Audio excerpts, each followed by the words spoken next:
جی تو پیارے دوستو بھائیو السلام علیکم ورحمۃ اللہ وبرکاتہ معزز سامعین و ناظرین، یہ مسئلہ خصوصی طور پر خواتین سے متعلق ہے۔ مرد حضرات اگر اس ویڈیو کو سکپ کرنا چاہیں سو کر سکتے ہیں۔ خاص ایام میں مقاربت کا گناہ کرنے پر توبہ، استغفار اور صدقہ۔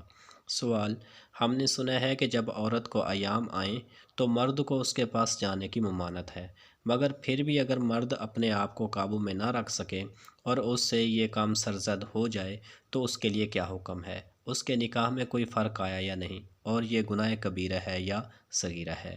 بہت اہم سوال ہے، جواب سماعت فرمائیے۔ ایسی حالت میں بیوی سے ملنا جب کہ وہ ایام ماہواری میں ہو ناجائز اور حرام اور گناہ کبیرہ ہے۔